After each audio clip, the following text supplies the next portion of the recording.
하나님은 사울로 인해 슬퍼하고 있는 사무엘을 다시 일으켜 세우십니다.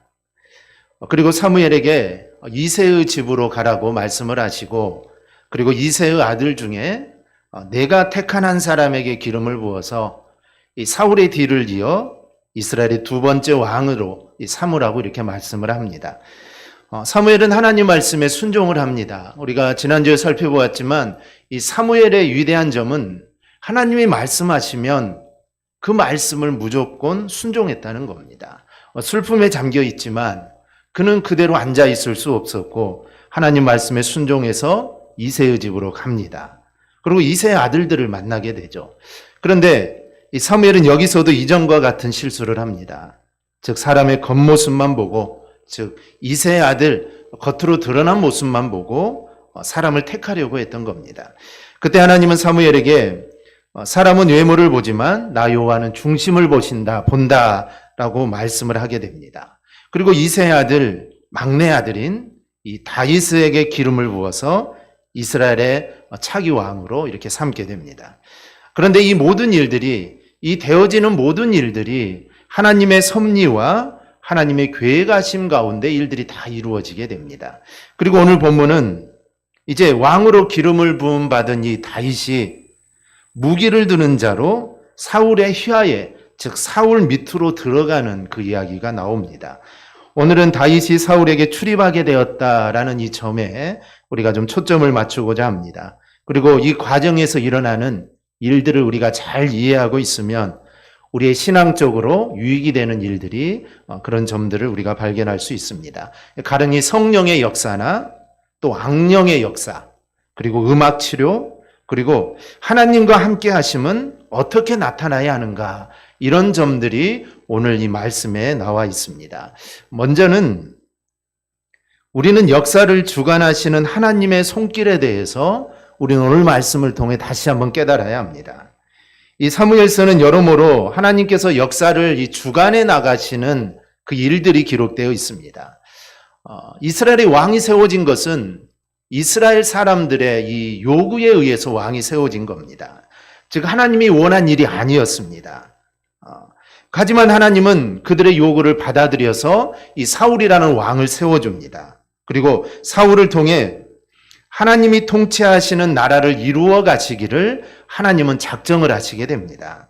또한 11장을 보면 이 사울이 왕으로 세워지고 이 왕권이 강화되기 전에 그를 사람들로부터 왕으로 인정받게 하기를 위해 하나님은 암몬 사람 나하스가 이 쳐들어오도록 했던 것을 우리가 살펴보았습니다. 그 당시 사울은 왕으로 이 세움을 입었지만 사울은 아직까지 농사꾼입니다. 즉 왕이지만 밭에 나가서 농사를 짓는 사람입니다. 평상시에 직접 농사를 짓는 것은 이 멋진 왕의 모습이 아닙니다. 지금 이 사울이 농사를 짓는 것은 왕의 모든 일을 다 하고 한가롭게 하는 것이 아니라 왕의 인정을 받지 못했기 때문에 지금 밭에 나가서 농사를 하는 겁니다. 우리가 세종의 이야기를 보면 세종대왕은 직접 밭에 나가서 농사도 짓고 이런 일들을 했는데, 이런 것은 왕의 역할도 잘하면서 어떻게 하면 백성들을 참 이롭게 할까, 이걸 연구하기 위해서 직접 농사도 짓는 일들을 했던 것이죠. 그런데 이 사울은 그렇지 않습니다. 왕이지만 사람들이 왕으로 인정을 해주지 않습니다. 그러니 기존에 했던 이 농사를 하고 있는 것입니다.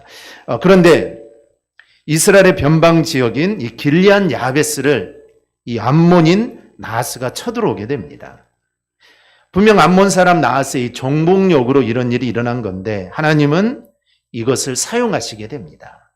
이 소식을 들은 사울이 이스라엘 각 지파에게 군사를 소집하게 되고 멋지게 암몬을 물리치게 됩니다. 그래서 이 사건을 계기로 이제 모든 백성들이 사울을 왕으로 인정을 하게 됩니다. 그리고 이후로 사울은 전체 이스라엘의 왕으로서의 면모를 갖추게 됩니다.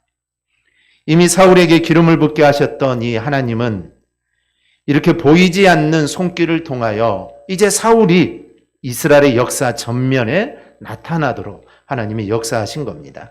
그러니까 이 하나님께서는 암몬의 나하스가 가지고 있었던 이 욕심까지도 하나님이 사용하신 겁니다. 그래서 이런 모든 부분들을 다 사용하셔서 하나님이 역사하신 겁니다. 그래서 하나님의 이 역사를 움직이는 섭리는 하나님의 손에 달려 있는 것입니다. 우리가 우연이다 생각하고 뭐 어쩔 수 없이 이런 일이 일어난다고 생각하지만 우연으로 되어지는 일들은 하나도 없습니다. 즉 모든 일들은 하나님의 이 섭리 안에서 다 진행되어 가는 것입니다. 오늘 본문이 또 그런 면을 또 우리에게 보여줍니다. 사울은 이미 실패한 왕입니다. 하나님께서는 이미 이새의 막내 아들 이 다윗을 이스라엘의 후임 왕으로 세우고자 했습니다. 그래서 사무엘을 베들레헴에 보내서 이새의 막내 아들인 다윗에게 기름을 붓게 하셨습니다. 하지만 여전히 사울이 왕입니다. 이런 상황에서 사무엘에게 다윗에게 기름을 부었다는 게 알려지면 어떻게 될까요? 아마 사울은 분명히 다윗을 죽이려고 할 겁니다. 아니, 알게 된다면 반드시 죽일 겁니다. 우리는 이러한 사실을 역사를 통해서 우리는 잘 알 수 있습니다. 이성계에 의해 이제 나라가, 조선이라는 나라가 건국이 되고 이 건국 초기에 두 번의 왕자의 난이 있었습니다. 왕자의 난이 일어난 이유는 자신이 왕이 되기 위함이죠. 그래서 왕이 될 수 있는 다른 왕자들을 다 죽였던 것입니다. 태조 이성계를 뒤를 이을 왕이 아직 정해지지도 않았는데 그들은 서로 죽이고 죽입니다. 그런데 사울의 입장에서 내가 원하지도 않았는데, 내가 알지도 못하는데 내 뒤를 이을 왕이 정해졌다면 당연히 사울 입장에서는 기분이 나쁠 것이고 반드시 죽이려고 할 것입니다. 그의 아들 요나단이 왕이 된다면 괜찮겠지만 자기의 아들도 아니고 정말 양을 치는 목자가 왕이 된다면 아마 당연히 죽이려고 할 겁니다. 하지만 하나님께서는 그런 일이 일어나지 않도록 하시면서 오히려 다윗을 사울에게 들어가시게 하는 것을 보게 됩니다. 왜냐하면 하나님은 다윗이 이스라엘의 진정한 왕으로 세워지기를 원했던 것입니다. 그러기 위해서는 이 다윗이 준비를 해야 됩니다. 어느 날 갑자기 이 사울왕과 같이 어느 날 갑자기 왕으로 세워지니 사람들이 인정을 하지 않았던 것이죠. 그런데 하나님은 다윗은 이렇게 세워지기를 원치 않았습니다. 그래서 사울 밑에 들어가게 한 겁니다. 사울 밑에 들어가서 준비하는 것만큼 가장 좋은 방법은 없을 겁니다. 이렇듯 다윗이 사울의 휘하에 들어간 것이 하나님의 놀라운 섭리였던 것입니다. 이 목사 안수를 받으면 보통 부교육자 생활을 합니다. 이제 전임 사역을 하죠. 그래서 매일 출근을 하면서 교회를 돌보고 그런 이제 사역들을 시작합니다. 보통 목사가 되면 바로 개척을 하거나 또 담임 사역을 하는 목사들도 있지만 보통은 부교육자 생활을 합니다. 부교육자 생활을 하는 것은 배우기 위함이죠. 목회라는 것이 쉬운 일이 아닙니다. 세상 사람들은 이 목사만큼 편한 직업이 없다고 하는데 잘 몰라서 하는 말들입니다. 한 번도 해보지 않은 일이고 어떻게 해야 될지도 잘 모릅니다. 하지만 이제 부교육자 생활을 통해 이 담임 목사의 목회를 보면서 하나하나 배우게 되는 것입니다. 그래서 잘하는 것은 또 잘 배우고 또 부족한 것은 그걸 잘 연구해서 또 더 좋은 쪽으로 이렇게 발전 보완을 하는 것입니다. 저도 목사가 된 후에 한 7, 8년 정도 이제 부교육자 생활을 했는데요. 그 기간을 통해 많은 것들을 배웁니다. 신학교 4년 신학교를 다니고 또 신대원 또 3년을 다니지만 7년의 이 배움을 갖지만 그 7년 동안 장례식은 어떻게 할 거냐, 성례식은 어떻게 할 거냐 이런 것을 가르쳐 주지를 않습니다. 그러니 부교육자 생활을 하면서 예배를 인도하는 법이나 아니면 성례식 또 장례식을 인도하는 것 이런 것들을 이제 목사님을 통해 다 배우게 된다는 것이죠. 저도 이제 부교육자 생활하면서 그런 많은 부분들을 배우게 되고 또 그걸 통하여 대강교회를 섬기는데 또 많은 도움을 받게 된 것입니다. 이렇듯 내가 무언가를 배운다면 내가 앞으로 해야 할 일을 먼저 하고 있는 사람 밑에서 배우는 것이 가장 효과적입니다. 이와 똑같은 일이 사울과 다윗 사이에서 일어난 겁니다. 하나님은 이제 새로운 왕으로 다윗을 세우고자 했습니다. 이제 어느 시점에 이르면 다윗이 모든 사람들 앞에 드러나게 될 겁니다. 또한 어느 시점이 되면 그가 이제 이스라엘의 왕으로서 이스라엘을 이끌도록 하실 겁니다. 그런데 그때 아무것도 모르는 다윗이 만약에 전면에 서게 된다면 사울처럼 또한 실패할 수도 있습니다. 그러므로 왕으로서 역할을 잘하기 위해서는 잘 훈련이 되어져야 합니다. 그런데 왕으로서의 훈련이 잘 되려면 왕 가까이에 있어야 합니다. 그래야 왕이 하는 일을 보면서 왕의 역할을 잘 공부하게 될 겁니다. 하나님은 다윗을 왕으로 역사 전면에 내세울 때를 바라보면서 지금은 다윗을 훈련시키려고 사울 휘하에 들어가게 하신 겁니다. 이를 위하여 하나님은 여러 가지를 사용하십니다. 그냥 이 들어가는 것으로 끝나는 것이 아니라 그 과정들이 있습니다. 무작정 들어간다면 요즘 말로 낙하산이라 그러겠죠. 그런데 이 들어가는 과정들이 하나님의 섭리입니다. 어떻게 보면 그런 일들이 딱딱 맞아 들어가므로 자연스럽게 다윗이 사울 밑으로 들어가게 되는 것이죠. 먼저 사울이 악령에 드는 일을 하나님은 사용하십니다. 만약 사울이 악령에 들지 않고 이 우울증으로 고생하지 않았다면 다윗이 사울 앞에 설 기회가 없었을 겁니다. 다윗을 찾지도 않았을 것이죠. 또 다윗이 수금 타는 이 실력이 사울의 신하들의 귀에 들어가게 됩니다. 아무리 다윗이 수금을 잘 탄다고 해도 신하들이 다윗을 알지 못하면 다윗을 청구할 수 없었겠죠. 그런데 다윗이 수금을 잘 탄다는 것을 신하들이 다 알게 됩니다. 어떤 경로로 알게 되었는지는 모르지만 어쨌든 이 다윗의 수금을 타는 이 소리가 사람의 마음을 안정되게 해준다는 것을 신하들이 알게 됩니다. 하나님은 이런 세세한 것까지 다 사용하십니다. 그리고 이 모든 것들이 하나님의 주권적인 섭리에 의해서 다 이루어지고 있습니다. 우리는 역사를 볼 때 이런 하나님의 주권을 알아야 합니다. 세상 그 어느 것 하나 우연히 일어나는 것은 없습니다. 즉 모든 것들은 하나님의 이 섭리와 계획 속에 다 들어가 있습니다. 이런 하나님의 이 절대 주권의 손길을 우리가 이해한다면 우리는 하나님께 감사하지 않을 수 없습니다. 왜냐하면 하나님께서 그 주권으로 나를 인도하시기 때문입니다. 우리는 오늘 본문을 통해 모든 일에 하나님의 주권적인 역사가 담겨 있다는 것을 알아야 합니다. 그리고 우리는 그런 하나님을 믿으면서 하나님을 향한 이 절대적인 신뢰를 가져야 합니다. 의심하지 않고 하나님을 절대적으로 신뢰하는 그 믿음이 있어야 합니다. 이 로마서 8장 28절을 보면 우리가 알거니와 하나님을 사랑하는 자, 곧 그의 뜻대로 부르심을 입은 자들에게는 모든 것이 합력하여 선을 이룬다라는 말씀이 있습니다. 이와 같은 하나님의 섭리, 즉 모든 것을 합력하여 선을 이루시는 이 하나님의 섭리를 가리켜서 성도에 대한 삶의 보증이라고 말을 합니다. 이 말씀은 우리에게 소망과 힘을 주는 말씀입니다. 우리에게 보증을 해주는 것이죠. 즉 우리가 어떠한 어려움을 당하고 우리가 어떠한 힘든 일을 당한다 하더라도 하나님은 그것을 반드시 선으로 바꾸어 주십니다. 그 보증이 우리에게 있다는 것이죠. 우리들은 연약하고 정말 부족합니다. 그래서 하나님의 뜻을 제대로 우리가 행치 못하는 경우가 정말 많습니다. 그럼에도 불구하고 하나님께서는 모든 것을 합력하여 선으로 바꾸어 주십니다. 이 말은 우리에게 유익이 되도록 하신다는 겁니다. 그러므로 성도는 어떤 일을 만나도 이 사실을 우리는 반드시 알고 있어야 합니다. 그리고 확신을 가져야 합니다. 그리고 그 확신을 가지고 우리는 담대하게 나가야 합니다. 그러면 하나님의 뜻대로 이루어지는 일들이 우리의 삶을 통해 반드시 나타나게 됩니다. 둘째는 우리가 몇 가지 신학적인 주제에 대해 생각해 봐야 합니다. 대략 4가지를 우리가 살펴볼 수 있는데요. 하나는 성령의 역사하는 방법이고, 또 하나는 악령이 어떻게 하나님이 부리시는 영인가, 또 하나는 음악치료, 또 하나는 하나님이 함께 하심은 삶으로 증명된다라는 것입니다. 먼저 이 성령의 역사하는 방법에 대해 살펴보면 오늘 본문 14절을 보면 여호와의 영이 사울에게서 떠났다라고 말을 합니다. 즉 성령이 사울에게서 떠났다는 것이죠.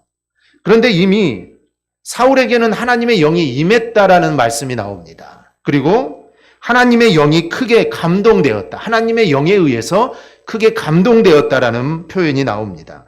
그러면 우리는 하나님의 영, 즉 성령은 필요에 따라서 임했다가 또 다시 떠나시기도 하는가라고 우리가 그렇게 생각할 수도 있습니다. 왜냐하면 오늘 말씀이 그렇게 나오기 때문입니다. 또한 사울의 경우를 통해 성령을 받았던 자라도 하나님께 버림받을 수 있구나라고 우리는 이렇게 이해할 수가 있습니다. 그리고 생각이 여기에 이르게 되면 누구도 구원의 확신을 쉽게 가질 수 없게 됩니다. 사실 우리는 연약하기에 언제든지 범죄할 수 있습니다. 그때 만약에 성령이 우리에게 떠나신다면 우리 중에 구원에 이를 사람은 이 세상에 단 한 명도 없습니다. 그런데 이 신약 성경을 보면 우리에게 구원의 확신을 가지라고 말을 합니다. 너희는 구원의 확신을 가지라. 즉 예수를 믿기만 하면 구원이 확실하고 예수를 믿기만 하면 아무도 멸망하지 않는다. 이게 신약 성경의 가르침입니다. 그러면 신약 성경은 무엇을 근거로 이런 말씀을 하고 있을까요? 우리는 이 성령의 임재 상황이 신약과 구약이 다르다는 것을 우리는 알아야 합니다. 구약 시대는 신약 시대처럼 모든 하나님의 백성에게 성령이 임하지 않습니다. 구약 시대는 아주 특별한 소수의 사람에게만 성령이 임했습니다. 예를 들면 모세나 여호수아 또 사사시대의 사사들, 선지자들 그리고 소수의 왕들에게만 이 하나님의 영이 임하게 됩니다. 특히 구약시대의 성령의 임재, 이 성령의 임재는 보통 하나님의 사역과 관련이 있습니다. 즉 구약시대의 성령은 하나님의 일을 하는 사람들이 그 일을 잘 감당하도록 하기 위해 성령이 임했던 것입니다. 말하자면 구약시대의 성령의 임재는 일시적이고 제한적입니다. 때문에 만일 하나님의 일을 하는 사람이 하나님의 뜻을 온전하게 수행하지 못하면 하나님이 그 성령을 거두어 가시기도 합니다. 우리는 이런 이야기를 삼손을 통해 볼 수 있습니다. 삼손은 이스라엘의 사사로 하나님께 선택을 받고 그에게 성령이 임하여서 하나님의 일을 하죠. 그런데 그가 타락하여 하나님의 뜻을 옳게 수행하지 못하고 머리카락까지 잘렸을 때 하나님께서는 그에게 성령을 거두어 가셨습니다. 성령을 거두어 가시니 어떻게 됩니까? 삼손이 아무리 힘을 써도 그에게는 힘이 없습니다. 왜냐하면 성령이 그에게서 떠났기 때문입니다. 그래서 구약시대의 성령의 임재란 바로 이런 것입니다. 바로 이것을 알기에 다윗은 이렇게 고백하죠. 나를 주 앞에서 쫓아내지 마시며 주의 성신을 내게서 거두지 마소서. 주님의 성령을 내게서 거두지 말라라고 다윗은 기도했던 것입니다. 그러나 신약시대의 성령의 임재는 구약과는 좀 다릅니다. 구약은 성령이 하나님의 사역과 관련이 있다면 신약시대의 성령은 성도의 구원의 보증으로 임하는 겁니다. 그래 성령은 일단 임재하고 나면 이 구속의 날까지 우리를 떠나지 않습니다. 신약시대에는 한 번 성령이 우리 안에 임하면 그 성령은 절대로 떠나지 않습니다.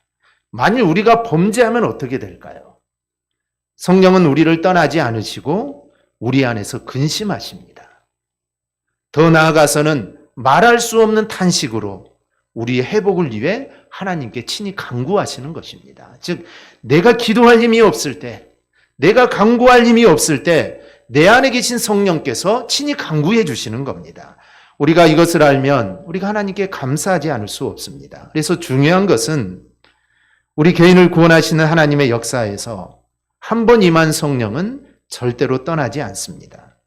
간혹 우리가 성령에 민감하지 못하여서 우리가 마치 성령이 떠난 것처럼 느낄 때가 있습니다. 야, 성령이 나와 함께하지 않는 것 같구나. 성령이 떠난 것 같다라고 우리가 느끼지만 실제로는 성령이 떠난 것이 아니라 우리가 깨어있지 못하기 때문입니다. 그래서 우리가 그렇게 느끼는 것입니다. 성령은 적절할 때 우리로 하여금 또 깨닫게 하셔서 우리가 다시 안에 은혜 안에 서도록 하십니다. 그래서 결국 구원받는 성도가 되게 하십니다. 그렇지 않다면 하나님은 무능한 하나님이 되고 맙니다. 그래서 우리가 한번 성령을 받으면 이 성령은 내가 죽을 때까지 떠나지 않으시고 우리가 어떻게든지 성령의 역사하심으로 우리를 구원의 길로 우리를 인도하시는 겁니다.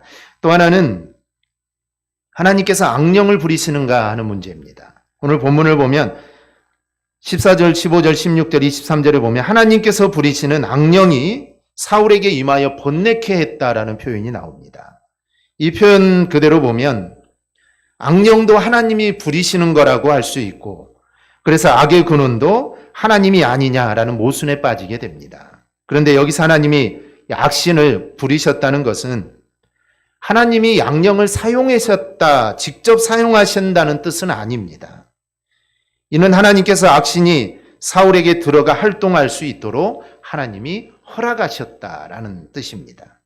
하나님께 직접 하신 것이 아니라 사탄이나 인간이 자꾸 하자고 하니까 하나님이 그렇게 하도록 허락하신 겁니다. 그러니 하나님은 결코 악의 근원이 될 수가 없습니다. 그럼에도 하나님께서는 그 악이나 죄까지도 하나님의 섭리에 의하여 선이 되게 하시는 겁니다. 따라서 사탄은 자유로운 활동 역시도 하나님의 절대 주권을 벗어날 수가 없습니다. 우리는 이러한 일들을 욥을 통해 우리가 잘 알 수가 있습니다. 욥을 통해 우리가 알 수 있습니다. 그래서 하나님께서 허용하시는 그 범위 안에서 활동할 뿐이고 그마저도 하나님의 역사를 감히 넘어설 수 없는 겁니다. 셋째는 음악 치료입니다. 요즘 교회 상담 분야에서 음악 치료, 미술 치료, 예술 치료 이런 것들이 이야기를 많이 합니다. 그 배경으로 오늘 본문을 이야기를 합니다. 일리 있는 말이기도 합니다. 현대의학에서는 이 정신질환을 치료하는데 음악을 사용하면 좋은 효과를 가져올 수 있다라고 이렇게 일정 부분 인정을 하고 있습니다. 그러나 우리는 이 부분에서 이 절대적인 영역으로 만들어 버려서는 안 됩니다. 사실 치료라고 말할 수 없는 부분이 있습니다. 왜냐하면 근본적인 해결을 이루지 못했기 때문입니다. 이 치료라는 것은 조금의 차도가 있어야 치료가 된다고 하는 것이죠. 만약 오늘은 10 정도 아팠다면 치료를 받고 한 9 정도 아팠다. 그러면 치료가 되고 있는 것입니다. 그런데 다윗이 수금 소리를 듣는 동안 사울은 효과가 있었지만 그게 만약 치료였다면 점점 나아져야 하는데 본문 이후에 나오지만 사실 사울은 더욱 악화되었기 때문입니다. 이 다윗이 켜는 수금을 들을 때는 좀 좋아졌지만 이게 나중에는 걷잡을 수 없을 정도로 더 힘들어지게 됩니다.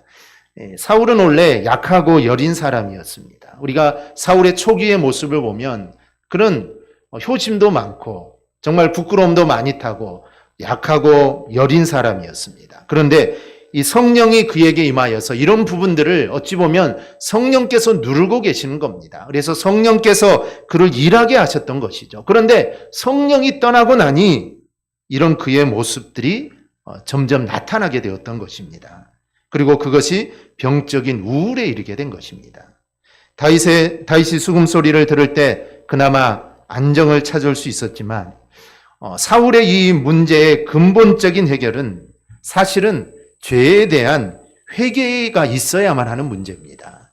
즉 다윗의 수금을 들어서 해결될 것이 아니라 하나님 앞에 자신의 죄를 회개함으로 나아가면 그 모든 문제들은 다 해결이 되는 것입니다.